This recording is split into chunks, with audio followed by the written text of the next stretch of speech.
حالم از قلم نمرہ احمد۔ نمرہ احمد کا ایک مقبول ترین ناول آپ کی خدمت میں پیش ہے۔ اگر آپ کو ہمارا چینل پسند آئے تو سبسکرائب ضرور کیجیے گا۔ اس نے مداخلت یا سن گوئیوں سے بچنے کے لیے غلاموں اور کنیزوں کو باغیچے سے دور رکھ کے غلطی کی تھی۔ دربار معمول کے انداز میں سجا تھا۔ دونوں طرف کرسیوں کی قطاریں لگی تھیں۔ درمیان میں قالین سے مزین گزرگاہ تھی جس کا اختتام 3 زینوں پر ہوتا تھا۔ زینوں کے اوپر سنہری چبوترا تھا جس پر تخت بچھا تھا۔ تخت پر مرسل شاہ برجمان تھا اور اس کے پیچھے محافظ پنکھ لیے کھڑے تھے، ستاروں والی قبا پہنے، سر پر ہیروں سے مرصع پگڑی نما تاج سجائے وہ نوجوان سلطان ایک ہاتھ گھٹنے پر رکھے کافی پھیل کر تخت پر برجمان تھا۔ شاہی آداب کے مطابق انسان اپنی نشست پر جتنی جگہ گھیرتا ہے اتنا طاقتور اور روبدار نظر آتا ہے، اسی لیے وہ ایسے ہی بیٹھا کرتا تھا، ہر زمانے بھر کا غرور اور بے پرواہی لیے۔ بائیں ہاتھ کی قطار میں پہلی کرسی پر مراد راجہ کی تھی۔ مراد اپنی جگہ پر کھڑا ہوا ایک کاغذ سے کچھ پڑھ کر سنا رہا تھا۔ اس کے عقب میں وان فاتح کھڑا تھا۔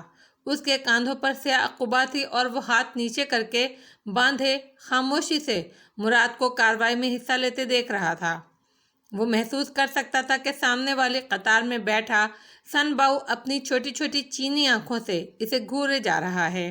مراد راجہ، ضابطے کی کارروائی چھوڑو، میرے سوال کا جواب دو۔ نوجوان سلطان نے بیزاری سے اس کی بات کاٹی اور انگلی اٹھا کے سوال پوچھا، کیا یہ درست ہے کہ چند روز قبل تم نے غلاموں کی آزادی کا حکم دیا تھا اور دوسرے رؤسا کو مجبور کیا تھا کہ وہ اپنے غلام آزاد کر دیں؟ مراد رک گیا۔ پہلے اس نے آنکھیں پھیر کر وانگلی کو دیکھا جو ہلکا سا مسکرایا، اور پھر ابوالخیر پر نظر پڑی۔ اس کی آنکھوں میں بھی مسکراہٹ تھی، یعنی اس کی چغلی کھانے میں وہ دونوں پیش پیش تھے۔ مراد کو ایک دم اپنا آپ بہت تنہا محسوس ہوا۔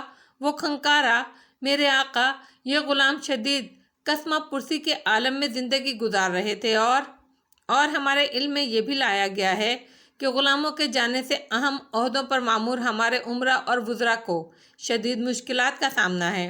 مرسل شاہ تندہی سے اسے گھور رہا تھا۔ میرے آقا، ان غلاموں کو اگر آزاد نہ کیا جاتا تو کیا یہ درست ہے مراد راجہ کہ آپ اپنے محل کے سامنے اکٹھے ہونے والے چند لوگوں کے دباؤ میں آ گئے اور ہار مان گئے؟ مرسل شاہ کی برہم آواز نے سارے میں سناٹا طاری کر دیا تھا۔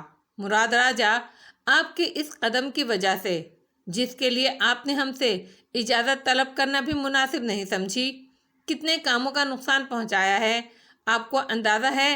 وزیر خزانہ اپنے کام مکمل نہیں کر سکے۔ چینی سفیر جو چین سے قرضے کی رقم لانے والے جہاز کی نگرانی کر رہے تھے، ان کے پاس اس خزانے کی حفاظت کے لیے ضروری افراد نہیں ہیں۔ غرض خدمتگاروں کو آزاد کر دینے سے ہر کام متاثر ہو رہا ہے۔ اس بات کو 4 روز گزر چکے تھے، مگر مرسل شاہ کو صبح صبح ملکہ سن باؤ اور ابوالخیر نے الگ الگ یہ خبر سنائی تھی۔ تالیہ، ایڈم اور فاتح 4 روز پہلے جس طرح قدیم ملاقہ سے نکلے تھے، اس نے مراد راجہ کو شدید مشکلات میں پھنسا دیا تھا۔ سب خاموشی سے اسے دیکھ رہے تھے جو اپنی جگہ پر کھڑا اپنا جواب سوچ اور تول رہا تھا۔ میرے آقا، میں جانتا ہوں یہ آپ کی شادی کے لیے کیا گیا ہے آقا۔ مراد راجہ پل بھر کو ساکت رہ گیا، پھر اس کا چہرہ سرخ ہوا۔